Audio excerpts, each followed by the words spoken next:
Hello guys, welcome to another video in my channel. अभी हम जिस मैच के बारे में बात करने वाले हैं वो है रात को होने जाने वाला हालीबर्टन जॉनसन का मैच, जो कि होने ऑकलैंड वुमेन और वेलिंगटन वुमेन के बीच में। तो ये मैच जो है होने जा रहा है केनार्ड्स हायर कम्युनिटी ओवल ऑकलैंड में। जनरली इस ग्राउंड पे मैंने कोई मैच कभी होते हुए नहीं देखा है, ना ही मेंस का ना ही वुमेंस का। लेकिन जैसे कि मैं कई बार बता भी चुका हूँ कि वुमेंस मैचेस में ज़्यादा कोई इफेक्ट पड़ता तो है नहीं ग्राउंड्स का या पिच का। तो होपफुली यहाँ पे भी हमें ज़्यादा कोई डिफरेंशिएशन देखने को नहीं मिलेगा। जो ऑकलैंड के बाकी ग्राउंड्स हैं उससे थोड़ा बहुत सिमिलर ही रहेगा, यही हम आशा कर सकते हैं। ज़्यादा कुछ मुझे मिला नहीं है। इस टूर्नामेंट के भी मैचेस ज़्यादा कंसिस्टेंटली हो नहीं पाते हैं वेदर की वजह से। आपने देखा ही होगा कि सुपर स्मैश के मैचेस ऐसे दिनों में दिया जाता है जहाँ पर वेदर बहुत ज़्यादा इफेक्ट नहीं करता है मोस्टली। लेकिन ये मैचेस लगातार डिसरप्टेड हुए हैं वेदर की वजह से, और सबसे ज़्यादा मुझे लगता है ओटागो की टीम का नुकसान हुआ है इस मामले में। कुछ मैचेस में तो उन्होंने अपना पूरा बैटिंग करने के बाद ही उनको जानना पड़ा है कि मैच नहीं हो पाएगा, दूसरा ने शुरू ही नहीं हो पाया है। तो अभी चलिए, यहाँ पर वेदर का कोई इशू नहीं है, तो होपफुली मैच हमारे लिए पूरा हो जाएगा। वेलिंगटन की टीम आप देख ही सकते हैं, उन्होंने जो मैचेस लिस्टेड हुए थे कैंटरबरी के अगेंस्ट में बहुत ही अच्छी तरीके से उन्होंने जीत हासिल करा था। ऑकलैंड इस टूर्नामेंट का एक मैच ऑलरेडी वो खेल चुके हैं नॉर्दर्न डिस्ट्रिक्ट्स के अगेंस्ट में। बहुत ही सरप्राइजिंग तरीके से उनको वहाँ पर हार का सामना करना पड़ा था। बॉलिंग उतना अच्छा कभी भी नहीं हो पाया था, और रन भी उतना ज़्यादा उन्होंने नहीं बनाया था। मतलब लॉरेन डाउन और केटी परकिंस के अलावा बैटिंग में उतना कंसिस्टेंसी देखने को और मेरे ख्याल से हडलस्टोन ने रन बनाया था। तो बैटिंग में ज़्यादा कोई कंसिस्टेंसी हमें देखने को नहीं मिली थी, और जो रन था वो बहुत कम भी नहीं था।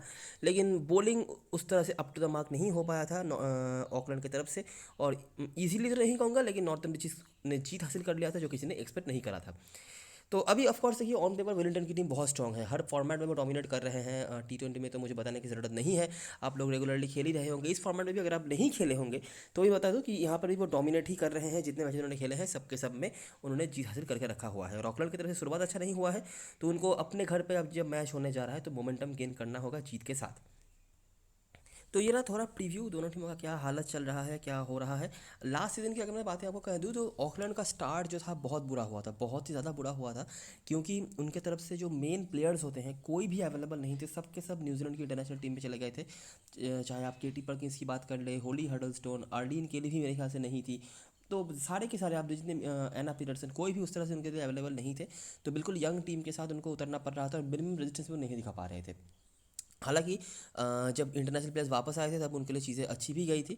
तो वही बात है, अभी तो चलिए इनकी तरफ से सारे प्लेयर्स अवेलेबल हैं, तो आप थोड़ा अच्छा परफॉर्मेंस जो है ऑकलैंड की तरफ से उम्मीद रख सकते हैं। तो ये थोड़ा प्रीव्यू, अभी आगे देखते हैं क्या क्या चीज़ें हमारे पास अवेलेबल है और किस किस पॉइंट्स के ऊपर हम यहाँ पे काम कर सकते हैं। पिछले सीजन की बात करेंगे तो ऑकलैंड ने दूसरे स्थान पर ख़त्म किया था, ठीक है। उनकी इंटरनेशनल प्लेयर्स के आने के बाद उन्होंने काफ़ी अच्छा रिजल्ट हासिल किया था, देख सकते हैं। नहीं तो पहले लगातार मैचेस वो जीत रहे थे, और वो फाइनल में भी पहुंचे थे जहाँ पर कैंटरबरी के अगेंस्ट में उनको हारना पड़ा था। आखिरी मैच में 3-2 से आगे चल रही है ऑकलैंड की टीम। इस ग्राउंड पे अगर रिकॉर्ड्स की बात करें तो यहाँ पर ज़्यादा से ज़्यादा मैचेस वो जीते हैं, ठीक है। पिछले दो एडिशंस में जो 11 मैचेस हुए हैं उनमें से 8 मैचेस वो जीते हैं, और 3 मैच उनको हारना पड़ा है। ये कुछ परफॉर्मर्स हैं, अगर आप चाहें तो देख सकते हैं। हम आ जाते हैं और देखते हैं जब ये दोनों टीमें पिछले सीजनों में आमने सामने हुई है तो क्या होता है। हम आखिरी 6 मैचेस कंसिडर करते हैं, क्योंकि 3 सीज़न है और आपको पता ही होगा कि ये इस फॉर्मेट में back to back 2 match days में 2 मैचेस हो जाते हैं, ठीक है। तो लगातार 2 मैचेस पिछले 3 सीजनों के टोटल 6 मैचेस हम देखेंगे।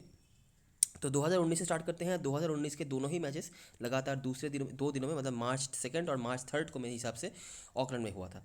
क्या हुआ देखो, ऑकलैंड ने पहले बैटिंग करी, 211 उन्होंने बनाया था। ये कुछ परफॉर्मर्स थे जिनमें से ये दोनों अवेलेबल हैं। बाकी बॉलरों में से जेस्कर और रेबेका बर्न्स और डाउटी अवेलेबल नहीं है, इन्होंने बॉलिंग से अच्छा परफॉर्मेंस करा। रेबेका बर्न्स की बॉलिंग यहाँ पे काम पे आई थी। वेलिंगटन 198 पर निपट गई। बैटिंग फर्स्ट टीम यहाँ पर जीत हासिल कर रही है। बाकी यहाँ पर बॉलर का डोमिनेशन हमें देखने को मिल रहा है। दोनों इनिंग्स मिलाकर 19 विकेट्स गिरे और रन्स भी बहुत ही कम बना। न्यूटन, हडलस्टोन की बॉलिंग, केली की भी बॉलिंग और आर्मस्ट्रॉन्ग ने यहाँ पर बॉलिंग से कंट्रीब्यूट करा था। ऑकलैंड ने यहाँ पर लो स्कोरिंग एनकाउंटर में जीत हासिल करा। अगले ही दिन इसी ग्राउंड पे फिर से मैच हुआ, फिर से ऑकलैंड की बैटिंग अच्छी नहीं रही। इस बार और भी कम रन उन्होंने बनाया। ये कुछ प्लेयर्स थे जिनमें से शारी अवेलेबल हैं और जेसी प्रसाद, इन्होंने बैटिंग से कंट्रीब्यूट करा था। बाकी बॉलरों में से फिर से रेबेका बर्न्स और जे स्कर्ड, ये डाउटी भी थी लेकिन डाउटी अवेलेबल नहीं है। बाकी ये दोनों रिपीट हो रही हैं। वेलिंगटन ने इस बार कंपेरेटिवली इजीली चेस करा, आप कह सकते हैं। बर्न्स जिन्होंने लीड करा था बैटिंग से। बाकी ये कुछ बॉलर्स थे जिनमें से केली और हडलस्टोन आपको रिपीट होते हुए दिख रहे हैं। ये उसी सीज़न का मेरे ख्याल से नहीं, ये अगले सीज़न का 19-20 के सीज़न का जो मैच है, वेलिंगटन बनाम ऑकलैंड, फिर से हमें लो स्कोरिंग एनकाउंटर देखने को मिल रहा है। 208 बनाया था वेलिंगटन ने, हालांकि यहाँ पर विकेट उन्होंने गिरने नहीं दिया था। मैकफैडियन, ये नाम थोड़ा सा गौर से देखना पड़ेगा। थैमसन न्यूटन, जेस्कर यहाँ पर बॉलिंग से तो नहीं लेकिन बैटिंग से उन्होंने कंट्रीब्यूट करा था। हडलस्टोन का विकेट, ऑकलैंड चेज नहीं कर पाई, सिर्फ कुछ हद तक परकिंस ने रेजिस्टेंस दिखाया था। बाकी थैमसन न्यूटन के 2 विकेट, डाउटी फिर से है लेकिन खेल नहीं रही हैं। जेस्कर और मानेका सिंह के यहाँ पर एक एक विकेट रहे हैं। लगातार 3 मैचेस में हम लो स्कोरिंग एनकाउंटर देख रहे हैं। यहाँ पर भले ही 5 विकेट गिरे थे लेकिन सिर्फ 208 रन बने। अगला मैच, ये अचानक से ही थोड़ा बहुत हाई स्कोरिंग मैच हो गया था। यहाँ पर ऑकलैंड ने बनाया था 262, सिर्फ 3 विकेट खो के। लीड करा था केटी परकिंस ने, एना पीटरसन ने। बाकी बॉलरों में से जेटली, मानेका सिंह, ये कुछ प्लेयर्स थी। वेलिंगटन चेज तो नहीं कर पाए वो, लेकिन उन्होंने भी काफ़ी अच्छा टोटल यहाँ पर खड़ा किया था। जो लास्ट 3 मैचेस में हम ऑन एन एवरेज स्कोर देख रहे थे उससे तो कई ज़्यादा स्कोर यहाँ पे बना था। ठीक है, लीड करने वाले प्लेयरों में से मैकफैडियन, फिर से बर्न्स, 4 में से तीसरी बार इनका नाम आ रहा है, या तो बैटिंग से या तो बॉलिंग से। थॉमसन न्यूटन और एना पीटरसन के यहाँ पर बॉलिंग से भी डोमिनेशन थे, तो दोनों इनिंग्स में ही एना पीटरसन ने डोमिनेट करा। बैटिंग से भी हाईएस्ट स्कोरर, बॉलिंग से भी हाईएस्ट विकेट टेकर और आर्मस्ट्रॉन्ग, ये कुछ परफॉर्मर्स थे। ये एक हाई स्कोरिंग मैच जो है हमें देखने को मिला था। पिछले सीजन के जो 2 मैचेस हुए थे अगर हम उनको देखेंगे तो ऑकलैंड ने यहाँ पर डोमिनेट करा था। पहले बैटिंग करके उन्होंने 285 बनाया था। अच्छा, एमेलिया कर का कोई नाम आपको यहाँ पर देखने को नहीं मिल रहा होगा, लेकिन क्योंकि वो अवेलेबल नहीं थी इनमें से, मेरे ख्याल से कोई भी मैच में अवेलेबल नहीं थी। न्यूजीलैंड की इंटरनेशनल टीम में वो खेलने गई थी, तो इसीलिए सिर्फ एमेलिया कर नहीं, काफ़ी सारे इंटरनेशनल प्लेयर्स जो रहते हैं वेलिंगटन की टीम में मोस्टली वो अवेलेबल नहीं हुआ करते हैं, तभी इतना मतलब कॉम्प्रिहेंसिव चीज़ जो है ऑकलैंड को दर्ज होता है। बाकी आप देख रहे हैं कि 250 रन उन्होंने बनाया था। परकिंस कंसिस्टेंट परफॉर्मर होती हैं इस फॉर्मेट में। बाकी लॉरेन डाउन का स्टार्ट है, हडलस्टोन, जेसी प्रसाद कुछ मैचेस में इनका नाम आपको देखने को मिला है। बॉलिंग में थॉमसन न्यूटन एक और नाम जो हमें कॉन्सिडर करना पड़ेगा। बाकी जेटली, मोलोनी, ये कुछ परफॉर्मर से इन्होंने विकेट निकाला था। वेलिंगटन का बैटिंग यहाँ पे कोलैप्स हो गया, और मतलब ये जो बीच वाला जो मैच था इसमें हमें तो दोनों इनिंग्स में हाई स्कोर देखने को मिला। उसके बाद उस मोमेंटम को ऑकलैंड ने भले ही कंटिन्यू करा था, लेकिन यहाँ पर फिर से वेलिंगटन का बैटिंग कोलैप्स हुआ। लो स्कोरिंग इनिंग्स फिर से लीड करा एना पीटरसन ने, तो बहुत ही बड़ा रोल वो प्ले कर रही थी इन मैचेस में विद द बॉल। बाकी एना केली और ये कुछ बॉलर से जिन्होंने विकेट निकाला। और लास्ट जो मैच हुआ था फिर से वेलिंगटन को यहाँ पे निपटा दिया 200 रन पर। पीटरसन का यहाँ पर भी 2 विकेट था, हडलस्टोन के 4 विकेट से। मैकफैडियन इसे रिपीट हो रही हैं। जेटली का नाम भी कई बार आ चुका है बैटिंग से या बॉलिंग से। ऑकलैंड ने चेस कर लिया, लीड करा था डाउन और एना केली ने। बाकी ये कुछ बॉलर से जिन्होंने परफॉर्म करा। तो यहाँ पर जो चीज़ आप देख सकते हैं स्पेशली वेलिंगटन की तरफ से मैं कहूँगा कि विदाउट इंटरनेशनल प्लेयर्स उनके लिए परफॉर्मेंस में बहुत ज़्यादा डिफरेंस आया है। स्पेशली जो लास्ट 2 मैचेस उन्होंने खेले हैं कोई भी रेजिस्टेंस वो नहीं दिखा पाए हैं, जबकि ऑकलैंड की तरफ से जो इंटरनेशनल प्लेयर्स थे, चाहे वो हडलस्टोन हो, पीटरसन हो, केली हो, इन्होंने पूरी तरीके से डोमिनेट करके रखा हुआ है। यहाँ परकिंस की भी आप बात कर सकते हैं, तो इन्होंने पूरी तरीके से डोमिनेट करके रखा हुआ है। मैकफैडियन सिर्फ एक नाम है जो लगभग लगभग कंसिस्टेंट है, बैटिंग से कुछ ना कुछ स्कोर इनके हमेशा ही आते हैं। बाकी जेटली और मानेका सिंह जैसे बॉलर्स हैं जिन्होंने कुछ हद तक कंट्रीब्यूट करा है कुछ कुछ मैचेस में। यहाँ पे भी मैकफैडियन का ही आपको दिख रहा है। बाकी थॉमसन न्यूटन का एक नाम आया था जो मतलब डोमेस्टिक परफॉर्मर्स में से एक one of the consistent performer रही हैं वेलिंगटन की टीम से। यहाँ पर जो उन्होंने जीत हासिल करा था उसको लीड जो है करा था भी वहाँ थे, न्यूटन ही थे, जेस्कर थे, जो बीच में कुछ मैचेस में अवेलेबल नहीं थे। और यहाँ पे लगातार मैचेस जो है 2 मैचेस जीते थे वेलिंगटन ने, जहाँ पर एक बार जेस्कर ने लीड करा था। जेस्कर, बर्न्स, ये कुछ प्लेयर्स थी, तो बर्न्स का यहाँ पर इंपॉर्टेंट रोल रहा है। बात की तो और न्यूटन, जेस्कर, बर्न्स, न्यूटन और मैकफैडियन, ये 4 आपको कंसिस्टेंटली दिखने को मिल रहे हैं वेलिंगटन की तरफ से। और ऑकलैंड की तरफ से तो ऑफकोर्स काफ़ी सारे नाम हैं, जिनमें से हडलस्टोन है, केली है, परकिंस है, पीटरसन है, जेसी प्रसाद जैसे प्लेयर्स के नाम आपको देखने को मिले हैं। मैं ज़्यादा कंसिस्टेंटली किसी को उस तरह से ढूंढ नहीं पा रहा हूँ, कुछ मैचों में कोई मैच में कोई, इस तरह से है। एक आध नाम है जो थोड़ा बहुत कंसिस्टेंटली काम करे जा रही हैं, जिनमें से मैकफैडियन सबसे पहले नाम आ रही है, न्यूटन का नाम आ रहा है। इसके अलावा परकिंस भी जब भी इनको ज़रूरत पड़ रहा है बैटिंग से कंट्रीब्यूट करने का, उन्होंने कंट्रीब्यूट करा है, चाहे बड़ा स्कोर करें या नहीं करें। हाँ, बाकी आर्डीन के लिए हडलस्टोन ये भी तो लगभग कंसिस्टेंट है, कुछ ना कुछ तो ये करे जा रही हैं। तो यही है, ज़्यादा समराइजेशन नहीं करते हैं। और लगभग ये फिक्सचर लो स्कोरिंग रहा है, स्पेशली जब दोनों ही टीमें लगभग अपने फुल स्ट्रेंथ के साथ आए हैं। हालांकि बीच में कुछ मैचेस में वेलिंगटन की तरफ से उनकी इंपॉर्टेंट प्लेयर्स अवेलेबल नहीं थे, इंटरनेशनल प्लेयर्स जो हैं, तो उसका हम ज़्यादा कॉन्सिडरेशन नहीं कर सकते। नहीं तो ये फिक्सचर में ऑकलैंड ने जो ज़्यादा स्कोर्स बनाए हैं ऑफकोर्स लास्ट 2 मैचेस में, वो आपने देखा है, वो तब बनाया है जब वेलिंगटन की तरफ से मेन प्लेयर्स अवेलेबल नहीं थे। जब मेन प्लेयर्स अवेलेबल थे तो ये फिक्सचर उतना हाई स्कोरिंग रहा नहीं है। ठीक है, तो यही बात है। मतलब ये जो लास्ट के हमने 2 मैचेस देखे थे जहाँ पर ऑकलैंड की बैटिंग बहुत ही अच्छी रही थी। यहाँ पर 202 रन 39 ओवर में 2 विकेट खोकर, उसके बाद यहाँ पर बैटिंग फर्स्ट करते हुए 285। उसके बाद यहाँ पे भी आप देखेंगे कि 262। ये सारे ही मैचेस में जो मेन प्लेयर्स हैं वेलिंगटन की तरफ से वो अवेलेबल नहीं थे, ठीक है। तो ऐसा सीन है, यही बातें हैं। तो ये कुछ चीज़ें हैं जो आप फॉलो कर सकते हैं हेड टू हेड मैचेस में। कितना रेलिवेंट होगा नहीं होगा ये मैं बता नहीं सकता, जो है सो मैंने आपके सामने दिखा दिया है। अभी देखिए ली कैस्पेरेक, एमिली एकर्ड, मैडी ग्रीन, ये काफ़ी बड़े बड़े नाम हैं और इनका नाम अभी तक आया नहीं है। ज़रूरी नहीं इनका नाम नहीं आया है तो इन्होंने परफॉर्म नहीं करा होगा, ये खेले नहीं थे। अभी इनके खेलने के बाद क्या डिफरेंसेस आएंगे वो तो वक्त ही बताएगा, और वो हम कुछ हद तक सोच भी सकते हैं क्या हो सकता है। लेकिन अभी के लिए तो हम यही देख रहे हैं कि ऑकलैंड यहाँ पर आगे चली है। और जब इंटरनेशनल प्लेयर्स अवेलेबल नहीं थे, जब फुल स्ट्रेंथ की वेलिंगटन की टीम नहीं थी, तो ऑकलैंड ने काफ़ी डोमिनेट भी करा था। अच्छा, आपको ज़्यादा सॉल्यूशन करने के लिए नहीं है, अभी हम आ जाते हैं ग्राउंड के बारे में। देखिए इस पर्टिकुलर ग्राउंड पे कोई मैच नहीं हुआ है, ठीक है। लेकिन ऑकलैंड के बाकी किसी ग्राउंड्स में कई मैचेस हुए हैं पिछले सीजनों में, तो इस ग्राउंड पे तो कोई मैच मिलने वाला है नहीं। तो हम कंसिडर यही कर रहे हैं कि शायद लगभग सेम ही जो है सिनारियो रहेगा बाकी ग्राउंड्स की तरह यहाँ पर भी। तो उसी बेसिस पर हम थोड़ा बहुत देखते हैं कि क्या हमें मिल रहा है इस ग्राउंड पे। और जैसे कि आपने देखा कि ऑकलैंड यहाँ पर डोमिनेटिंग रहती है, ठीक है। तो क्या ऐसा रीज़न रहा है कि वो इतना डोमिनेट कर रहे हैं, वो भी हम देखने की कोशिश करते हैं। तो ये पहला मैच था ऑकलैंड बनाम नॉर्थन डिशीज। ऑकलैंड की टीम के बारे में मैंने सुपर स्मैश में भी आपको एक आइडिया देके रखा हुआ था, और यहाँ पे भी आप वो चीज़ नोटिस कर सकते हैं कि ये ऐसे बैटिंग साइड बहुत बड़ी टीम नहीं है। और पहले मैच में भी ये चीज़ हुआ है, इनके बैटिंग में अगर कोई कंसिस्टेंट है, मतलब कंसिस्टेंट मतलब 10 मैच में नहीं तो कम से कम 8-9 मैच में चलती हैं, वो है केटी परकिंस। एना पीटरसन हाईली हिटर में से, जिस दिन एना पीटरसन का बैट चला उस दिन मोस्टली आपको ऑकलैंड हारते हुए नहीं दिखेगी।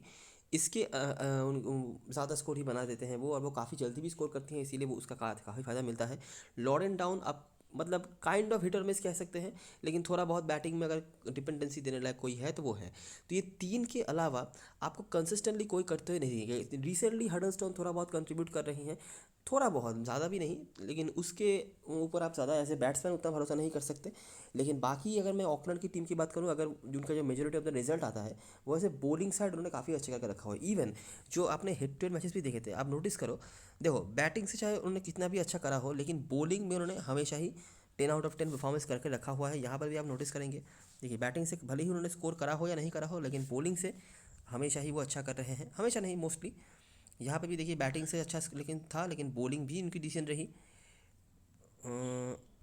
यहाँ पे भी बॉलिंग अच्छा रहा, विकेट भले ही नहीं गिराया लेकिन रन बनने नहीं दिया, लेकिन बैटिंग यहाँ पर उतना कंसिस्टेंट नहीं हो पाया। ये एक था जहाँ पर आप कह सकते हैं कि उतना अच्छा नहीं हुआ शायद। यहाँ पर भी आप देखेंगे कि 211 212 रन के टारगेट को भी डिफेंड कर सकती है ऑकलैंड की बॉलिंग, ये एबिलिटी भी उनके पास है, ठीक है। अच्छा, तो ग्राउंड पे देखते हैं।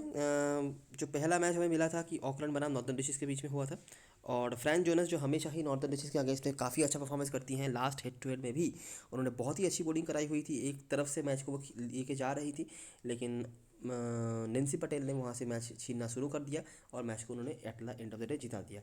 तो ऑकलैंड ने यहाँ पर बना था सिर्फ 138 रन, ठीक है। परकिंस और एना पीटरसन जो 3-4 नाम मैंने आपको बताया, उनमें से 2 रन परफॉर्मर, लेकिन उसको भी डिफेंड कर लिया ऑकलैंड की बॉलिंग ने। जोनास, जेसी प्रसाद, एना पीटरसन और ये कुछ बॉलर्स थी जिन्होंने परफॉर्म करा। अगला मैच ऑकलैंड ने बनाया था 222। फिर से देखिए बैटिंग उतना अच्छा नहीं, परकिंस लेकिन है कंसिस्टेंटली। इसके अलावा शारी जो करंट स्क्वाड में अवेलेबल है, देखना पड़ेगा खिलाया जाता है या नहीं। नॉर्थन डिस्ट्रिक्ट के अगेंस्ट फिर से मैच था, फिर से 176 बनी पड़ दिया, फिर से जोनास, बाकी जेसी प्रसाद, आर्मस्ट्रॉन्ग, मैकनील। ऊपर हमें जो मिले थे वहाँ से आर्मस्ट्रॉन्ग, जेसी प्रसाद हमारे रिपीट हो रही हैं, हडलस्टोन का विकेट। अगला मैच कैंटरबरी बनाम ऑकलैंड था। कैंटरबरी काफ़ी स्ट्रॉन्ग टीम है, आपको पता ही होगा, काफ़ी बड़े बड़े प्लेयर्स उनकी टीम में रहे हैं पिछले सीजन में। पिछले सीजन की अगर मैं बात करूँ तो देखिए फिर से बॉलिंग देखिए किस लेवल की रही, 204 पर निपटा दिया। फिर से जेसी प्रसाद, फ्रैंक जोनस, एना पीटरसन काफ़ी इंपॉर्टेंट रोल प्ले करती थी स्पेशली इस ग्राउंड पर, लेकिन वो अवेलेबल नहीं है। आर्मस्ट्रॉन्ग बैटिंग लेकिन अच्छा नहीं हुआ, लेकिन Katie Perkins as usual and as expected वो यहाँ पर है। अगला मैच फिर से ऑकलैंड बनाम कैंटरबरी का ही मैच था। इस बार ऑकलैंड ने बनाया था 216 रन। बैटिंग फिर से अच्छा नहीं हुआ, केटी परकिंस भी नहीं चली थी इस बार, लेकिन लॉरेन डाउन, देखिए जो बैटिंग से मैंने आपको नाम बताए थे गिने चुने उनमें से परफॉर्मर। बाकी शशि शाहरी अनप्रिडिक्टेबल है, कभी कभार रन बनाती हैं। बड़ी लीग में आप इनको हमेशा कंसिडर कर सकते हैं, छोटी लीग में मुझे लगता है नहीं आप इनको लेना चाहेंगे। कैंटरबरी को उसको भी चेज़ नहीं करने दिया, और बहुत ही रेयर मैच यहाँ पर आपको दिख रहा होगा कि कैंटरबरी का इतना स्ट्रॉन्ग टीम था उसके बावजूद भी ऑकलैंड ने उसको डिफेंड कर लिया। फिर से जेसी प्रसाद और जोनास कंसिस्टेंट हैं, और केली यहाँ पर आई है, बाकी हडलस्टोन। और पिछले सीजन का जो फाइनल हुआ था वो भी इसी ग्राउंड पे हुआ था। यहाँ पर हालांकि कोई कंपटीशन नहीं था, परकिंस यहाँ पर आ गई थी बैटिंग से करने और कैंटरबरी ने विदाउट एनी रेजिस्टेंस यहाँ पर काफ़ी इजीली जीत हासिल कर लिया था। ठीक है, तो ये है कहानी। जो मैं हमेशा ही कहता हूँ ऑकलैंड की तरफ से वो चीज़ आपको यहाँ पर भी दिख रही है। बैटिंग चाहे उनका कैसा भी हो, बॉलिंग यहाँ पर वो कंसिस्टेंटली अच्छा कर रहे हैं। एक नाम आपको यहाँ पर मिल रहा है और वो है जेसी प्रसाद। लगभग कंसिस्टेंटली उन्होंने हमें विकेट निकाला हुआ है। फ्रैन जोनस तो है ही, इसके अलावा हमें कोई कंसिस्टेंटली दिखने को नहीं मिल रहा है। ठीक है, कभी आर्मस्ट्रॉन्ग आ रही हैं, कभी हडलस्टोन आ रही हैं, कभी केली आ रही हैं, लेकिन कंसिस्टेंटली ये दोनों ही बॉलर्स हैं। और बैटिंग से एक ही नाम जो मैं बार बार कहता हूँ 10 में से 8 या 9 मैचेस में आपको अच्छा करते हुए दिखेंगी, वो है केटी परकिंस। इसके अलावा लॉरेन टाउन 5 में से 1, 5 में से 2, यही उनका रेशियो भी चलता है। ठीक है, तो ग्राउंड से भी हम वही चीज़ देख पा रहे हैं, बहुत ज़्यादा रन्स हमने यहाँ पर बनते हुए नहीं देखे हैं, लो स्कोरिंग मैचेस रहा है। इवन अगर मैं हेड टू हेड की बातें भी करूँ जो ऑकलैंड में मैचेस हुए हैं, तो वहाँ पे भी हमें लो स्कोरिंग मैचेस देखने को मिला था। अगर आप भूल नहीं गए होंगे, पहले के जो 2 मैचेस थे वहाँ पे, और वहाँ पे हमने जो परफॉर्मेंस देखे थे, हडलस्टोन, केली, बर्न्स, जेस्कर, थैमसन न्यूटन, हडलस्टोन, केली आर्मस्ट्रॉन्ग, ये पहले मैच पर। और दूसरे मैच पर हमने प्रसाद देखा था, तो प्रसाद का नाम आ रहा है वैसे बैटिंग से भी बॉलिंग से भी। बर्न्स बैटिंग से भी बॉलिंग से भी, जेस्कर और शशि शारी एक मैच में आई थी, बाकी हडलस्टोन, केली ये कंसिस्टेंट रही। तो हेड टू हेड की तरह ग्राउंड पे भी हमने वही चीज़ देखा है कि रन थोड़े कम ही बने हैं। कुछ नामों को हमने यहाँ पर नोटिस करा है जो हमारे लिए ज़्यादा प्रायोरिटी रख सकते हैं। बाकी ऑफकोर्स आप समझ सकते हैं, अगर हम लो स्कोरिंग मैच देख रहे हैं तो बॉलर्स, बॉलिंग ऑलराउंडर्स आपके लिए ज़्यादा प्रायोरिटी रखते हैं। प्लेइंग 11 की बात करें तो ऑकलैंड की तरफ से ये प्लेइंग 11 हो सकता है। एक चीज़ चेंज होगा, वो है मॉली पेंटफोर्ड मेरे ख्याल से कल के मैच में, मतलब रात के मैच के लिए अवेलेबल नहीं होंगी। नेक्स्ट डे जो मैच होगा, मतलब कल जो मैच होगा, वहाँ पे वो अवेलेबल होंगी। तो इस मैच के लिए ब्राने इलिंग शायद इनका नाम है, ये खेल सकती हैं, या फिर टीम शशि शारी को भी बुला सकती हैं जो कि एक्सपीरियंस्ड हो चुकी हैं अभी इस फॉर्मेट में। उम्र सभी का कम है लेकिन थोड़ा बहुत एक्सपीरियंस ये ब्रिंग कर रही हैं। बैटिंग को डेप्थ भी दे सकती हैं, तो इनका भी बुलावा आ सकता है। अगर ये खेलती हैं तो एक बॉलर कम खिलाएगी ऑकलैंड की टीम, और तब जाके यहाँ पर बेला आर्मस्ट्रॉन्ग को भी आपको बॉलिंग करते हुए दिख सकते हैं। और अगर शशि शारी नहीं खेलते हैं तो वापस से हो सकता है बेला आर्मस्ट्रॉन्ग बॉलिंग नहीं करें। लास्ट मैच में उन्होंने बॉलिंग नहीं कराई थी। बाकी आर्लिन के लिए भी बॉलिंग नहीं करा रही थी लास्ट मैच में। हडलस्टोन, जेसी प्रसाद, ये यहाँ पर मॉली पेनफोर्ड जो खेल रही थी, फ्रैन जोनस, जेन बार्नेट, ये बॉलर्स से। मेरे ख्याल से बेला आर्मस्ट्रॉन्ग ने बॉलिंग नहीं कराई थी, अगर मैं बहुत गलत नहीं हूँ तो। आर्लिन करेक्ट नहीं कराया था जो मुझे पक्का याद है। तो पॉसिबिलिटी है कि इनके पास बॉलिंग ऑप्शंस अवेलेबल हैं, अगर वो चाहें, उनके पास ये कुशन है, तो अगर वो चाहें तो एक्स्ट्रा बैट्समैन खिला सकते हैं यहाँ पर एक इनएक्सपीरियंस बॉलर की जगह पे। हालांकि इन्होंने काफ़ी अच्छा परफॉर्मेंस करा हुआ है डोमेस्टिक सर्किट में, स्पेशली T20 सर्किट में। अगर आप देखना चाहते हैं देख सकते हैं, बड़ी लीग में, छोटी लीग में नहीं। लेकिन अगर टीम एक्सपीरियंस के साथ जाना चाहती है तो सारी का वो खिला सकते हैं। और यहाँ पर केली, आर्मस्ट्रॉन्ग जैसे जो ऑप्शंस हैं जिनको पिछले मैच में शायद बॉलिंग नहीं मिली थी, उनको थोड़ा बहुत बॉलिंग को करा सकते हैं। बाकी हमारे टीम में जो जो प्लेयर ज़रूर से होंगी, केटी परकिंस हम गलती से भी नहीं छोड़ने वाले हैं, जैसे कि नहीं छोड़ेंगे फ्रैन जोनस और जेसी प्रसाद हमारे लिए बहुत बड़ी पंट के तौर पे आ रही हैं। कुछ लोग इनको ले सकते हैं, लास्ट मैच में इनको बैटिंग में देकर रखा हुआ था, जिसका रीज़न क्या है मुझे नहीं पता। बाकी देखिए हडलस्टोन कंसिस्टेंट तो नहीं रही है, लेकिन दोनों तरफ से पॉइंट दे रही है। कुछ रन्स, कुछ विकेट्स लोग हमेशा ही कंट्रीब्यूट कर रही हैं, तो आप देख सकते हैं। आर्लिन के लिए लास्ट मैच उन्होंने बॉलिंग नहीं कराया हुआ था, और अगर फिर से यहाँ पर बॉलर एक्स्ट्रा खिलाती है टीम तो हो सकता है फिर से वो बॉलिंग नहीं कराए। हालांकि यहाँ पर म्यूजिकल चेयर चलता है, मैं हमेशा कहता हूँ, तो कब किसको बॉलिंग मिलेगा आप बता नहीं सकते। यहाँ पर प्रॉपर बॉलर को खिला के उनको बॉलिंग नहीं भी दी जाती है, और कभी कभार बैट्समैनों से भी पूरा ओवर का बॉलिंग कराया जाता है, तो कुछ भी हो सकता है यहाँ पे। ठीक है, तो इसके लिए आपको तैयार रहना पड़ेगा। लॉरेन डाउन आप रख सकते हैं, लेकिन सामने की जो टीम है अभी, उनकी जो बॉलिंग है वो बहुत स्ट्रांग होने वाली है। तो अगर आपको स्पेस का कोई इशू आ रहा है तो लॉरेन डाउन एक ऑप्शन होंगी जिनके ऊपर आप चांस है, तो ये लॉरेन डाउन इतना कंसिस्टेंट कभी नहीं है। ठीक है, बाकी तो मैंने बता ही दिया। केटी परकिंस, होली हडलस्टोन, जेसी प्रसाद, फ्रैन जोनस, ये हमारे टीम में होंगी।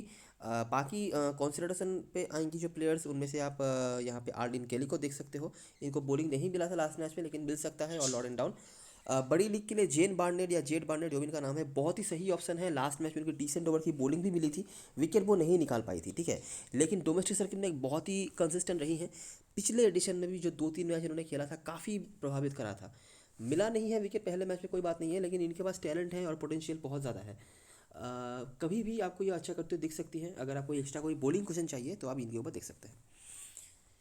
विलियमसन की तरफ से मैकफैडियन, रेबेका बर्न्स ओपनिंग करेंगी, उसके बाद Maddy Green, Amelia Kerr, Plimmer जो T20 में ओपनिंग कर रही हैं, लेकिन यहाँ पे नीचे ही आई थी वो। थैमसन न्यूटन, केटलिन किंग, कैस्पेरिक, जेट ली और जेस्कर वापसी करेंगी 50 ओवर फॉर्मेट में। T20 में धमाकेदार फॉर्म उन्होंने दिखा के रखा हुआ है, और ऑफकोर्स हमारी टीम में भी ये ज़रूर से रहेंगी। इनका रहना और ना रहना बहुत ज़्यादा डिफरेंस करके गया है, आपने देखा है हेड टू हेड में भी। और मानिका सिंह, हमारे टीम में जो जो प्लेयर ज़रूर से होंगी, एमिलिया कर होंगी, रेबेका बर्न्स, मैकफैडियन, थैमसन न्यूटन, ली कैस्पेरिक, तो यहाँ से 5 प्लेयर्स हो गए। उसके बाद ज़ारा जेटली और मानेका सिंह में से एक और जेस्कर, ये 7 प्लेयर्स हैं। 7 प्लेयर में से हम मिनिमम 6 को तो लेकर चलेंगे, क्योंकि ऑन पेपर आप देख सकते हैं कि वेलिंगटन की टीम काफ़ी स्ट्रांग टीम है। ठीक है। अभी मैं कुछ चीज़ें आपको बताना चाहूँगा। देखो, एमिलिया कर को सारी जनता जो है कैप्टन हसन बना रही है। मैं अगेंस्ट नहीं हूँ कि एमिलिया कर को कैप्टन मत बनाओ, लेकिन जैसे मैं हमेशा कहता हूँ, एमिलिया कर का जो बेस्ट परफॉर्मेंस आता है वो कैंटरबरी के अगेंस्ट में हमने आते हुए देखा है। मतलब ऑलराउंड परफॉर्मेंस, मैं नहीं कह रहा कि सिर्फ बैटिंग या बॉलिंग से, हर तरफ से। बाकी उनका जो परफॉर्मेंस आपने देखा होगा सुपर स्मैश में भी, उन्होंने बैटिंग से कंसिस्टेंटली काम करा है, बॉलिंग से नहीं। ठीक है। अभी देखिए, ऑकलैंड की टीम जो है वो बैटिंग से उतना स्ट्रॉन्ग टीम नहीं है, तो ज़रूरी नहीं कि एमिलिया कर अगर बॉलिंग कराए तो उनको विकेट नहीं मिल सकता। लेकिन मेरा यही कहना है कि अगर आप एमिलिया कर को परफॉर्मेंस करते हुए देखना चाहते हो, बेस्ट जो परफॉर्मेंस उनका है, अगर वो बैटिंग से कहीं पे नहीं चल रही है, आपको ऐसा प्रिडिक्शन हो रहा है, तो आप उनके ऊपर चांस दे सकते हो। टीम में 110% रखना है, लेकिन मैं कैप्टनसी वैसे नहीं कर रहा हूँ। ठीक है। ऑकलैंड की बॉलिंग बुरी नहीं है, मैं बैटिंग को गारंटी नहीं दे रहा, लेकिन बॉलिंग उनका बुरा नहीं है। तो अगर एमिलिया कर यहाँ पर बैटिंग से पीछे रह जाते हैं, तो हमारे पास क्या क्या ऑप्शन है जो जेन्युइन ऑलराउंडर की तरह या फिर स्पेशली बॉलिंग की तरफ से हमारे लिए बहुत ही काम पे आ सकती हैं। सबसे पहला जो नाम आपके सामने आना चाहिए फॉर्म के बेसिस पे और रिकॉर्ड के बेसिस पे, वो है ली जेस्कर। ठीक है। कमाल के फॉर्म से वो गुजर रही हैं, और इस फिक्चर में भी उनका रहना और ना रहना काफ़ी ज़्यादा डिफरेंस करके गया है, आपने देखा है। उसके बाद यहाँ पे ज़ारा जेटली, मानेका सिंह जैसे ऑप्शंस हैं जिनको टीम में आप ज़रूर से रखेंगे। उसके बाद अगर आप चाहें तो वाइस कैप्टन एमिलिया को बना सकते हैं सेफ्टी के लिए, या फिर ली कैस्पेरिक भी डिसेंट ऑप्शन है। थैमसन न्यूटन कुछ लोग शायद लें, कुछ लोग नहीं लें, क्योंकि सुपर स्मैश का मेमोरी जो है लोगों के पास उनका वो है। लेकिन ये फॉर्मेट अलग है, याद रखना। और थैमसन न्यूटन मतलब वन मैन आर्मी की तरह खींच रही थी पिछले सीजन में इस फॉर्मेट में, जब कोई मेन प्लेयर्स अवेलेबल नहीं थे। तो बाई एनी मीन्स इस फॉर्मेट में थैमसन न्यूटन को अंडरएस्टिमेट करने लायक कोई रीज़न नहीं है। ठीक है। इनको हमेशा ही आप प्रायोरिटी दे सकते हैं, टीम में तो रखना ही है।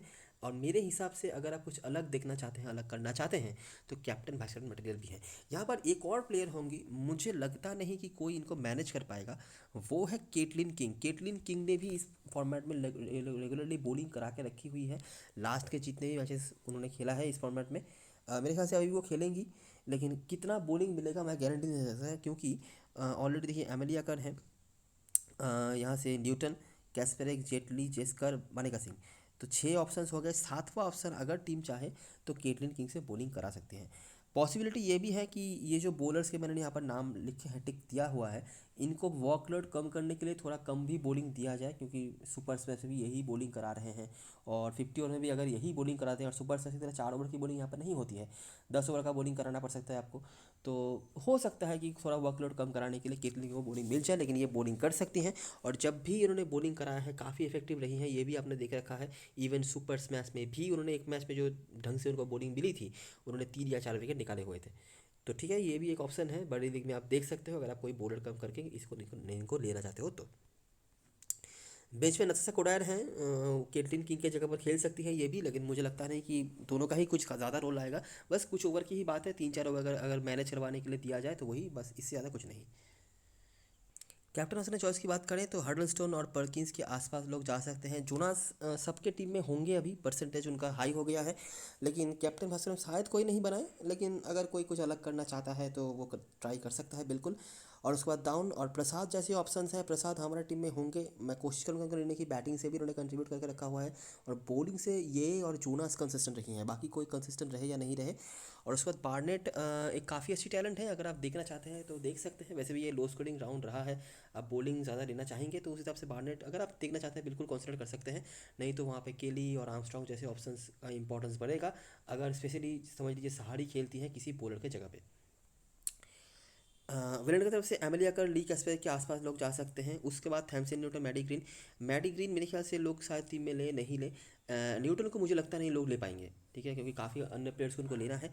उसके बाद मैकफैडियन कंसिस्टेंटली इन्होंने काम करके रखा हुआ है बैटिंग से, शायद कैप्टन वाइस कैप्टन नहीं बनाएंगे आप, क्योंकि 60 70 पॉइंट्स आपके लिए कैप्टन वाइस कैप्टन के लिए काफ़ी नहीं होगा, लेकिन टीम में मस्ट ही रखना है। और अगर आप कहीं पे कोई बैटिंग लीग वगैरह खेल रहे हो, जैसे कि काफ़ी साइड्स में होता है, तो वहाँ पे आप देख सकते हो इनको। ऑफ कोर्स वाइस कैप्टन भी ट्राई कर सकते हो, एक सेफर ऑप्शन भी हो जाएंगी आपके लिए। बाकी ज़ारा जेटली, मानेका सिंह और जेस्कर, ये बहुत ही अच्छे ऑप्शन हैं आपके लिए। और कुछ अलग अगर आप करना चाहते हो तो कैप्टनसी वाइस कैप्टनसी भी आप ट्राई कर सकते हो।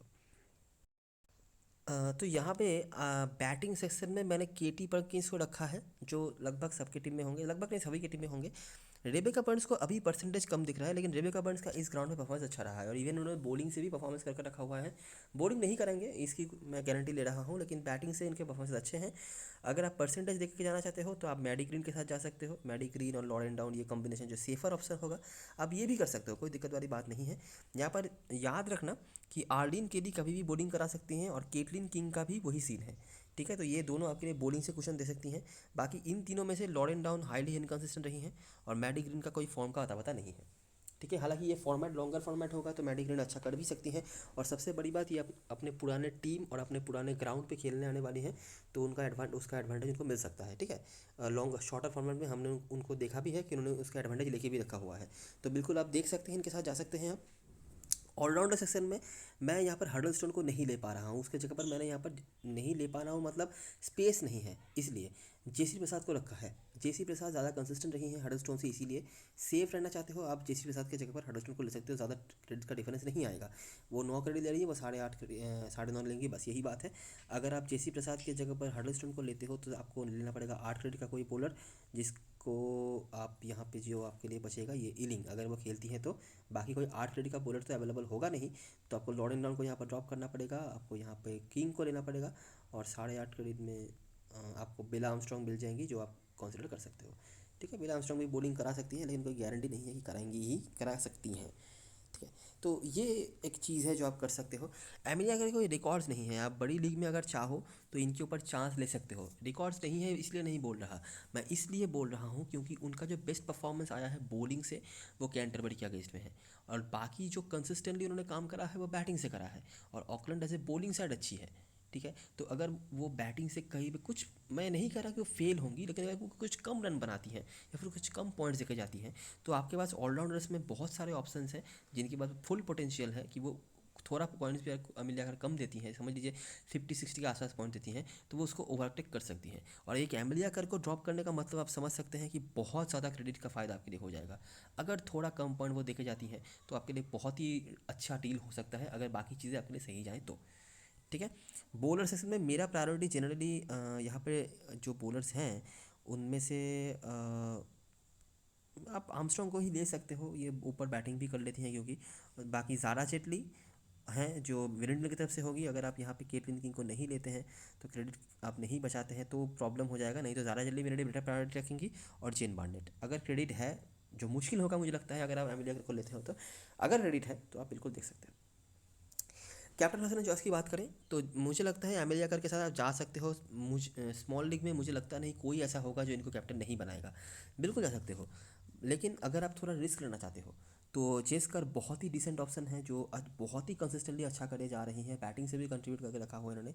ये है केटी परकिंस, वाइस कैप्टनसी के लिए आप कंसिडर कर सकते हो। थोड़ा रिस्की ज़रूर होगा बस, लेकिन 8 आउट ऑफ 10 मैचेस में वो काफ़ी अच्छा स्कोर कर रही हैं। हडलस्टोन ऑप्शन है लेकिन इतना कंसिस्टेंट नहीं है, हालांकि कंट्रीब्यूशन वो दोनों तरफ से कर रही हैं तो वो एक डिसेंट ऑप्शन बनी जाती हैं। बाकी फ्रैंक जोनस, जेसी प्रसाद, ली कैस्पेरिक, ये तीनों ऑप्शंस हैं जिनको भी आप देख सकते हो। इनमें से जेसी प्रसाद को लोग शायद टीम में नहीं रखेंगे तो इसीलिए थोड़ा ज़्यादा रिस्की हो जाएगा, लेकिन आप टीम में रख सकते हो और मुझे लगता है काफ़ी अच्छी वाइस कैप्टन ऑप्शन बन सकती है अगर आप कहीं पर चांस लेना चाहते हो तो। मेरा जो प्रेडिक्शन है, देखिए ऑन पेपर अनडाउटेडली वेलिंगटन की टीम स्ट्रांग है, लेकिन अगर कहीं पे जो मेन उनके बैट्समैन है जैसे कि मैडी ग्रीन और एमिलिया कर्स स्पेशली, ये 2 विकेट जल्दी निकल जाते हैं, ऑकलैंड के बॉलर्स के पास जो एबिलिटी भी है भी, अगर वो काम जल्दी वो कर लेते हैं तो कहीं ना कहीं पे वो वेलिंगटन की टीम को प्रेशर में डाल सकते हैं। अगर कहीं पे जाके उन्होंने 200 रन भी बना दिया ना बैटिंग फर्स्ट करते हुए, तब भी मुझे लगता है कि वो वेलिंगटन की टीम को प्रेशर में डाल सकते हैं, जिस तरह की बॉलिंग लाइनअप उनके पास है, ठीक है। हालांकि लास्ट मैच में उनकी बॉलिंग उतनी अच्छी नहीं हुई थी, 222 का टारगेट भी उन्होंने चेस करने दिया था, तो वो भी एक बात है। लेकिन हमेशा मुझे लगता नहीं कि ये 222 का टारगेट आप इजीली चेस कर पाएंगे ऑकलैंड की बॉलिंग के सामने। तो यही सारी चीज़ें और सारी एनालिसिस वीडियो पसंद आया हो तो लाइक ज़रूर करना। थोड़ा क्रेडिट का इशू आ सकता है, आप कितना क्या चांस ले रहे हो उसके ऊपर डिपेंड करेगा, आप कैसे क्रेडिट बचा सकते हो। कुछ इंपॉर्टेंट प्लेयर्स होंगे जिसको मैं ड्रॉप करने की सजेशन नहीं दूंगा चाहे कितना भी क्रेडिट का इशू आए। बाकी मैंने बता दिया है कि कहाँ कहाँ पे आप क्रेडिट बचा सकते हो, तो वो आप देख सकते हो। जितना रिस्क लोगे रिवार्ड भी आपके लिए उतना ज़्यादा वेट कर सकता है। टेलीग्राम चैनल पर जरूर ज्वाइन हो जाना, क्योंकि लास्ट में भी सारी अपडेट्स वगैरह वहीं पे आने वाली हैं। तब तक के लिए best of luck for this match and goodbye for now.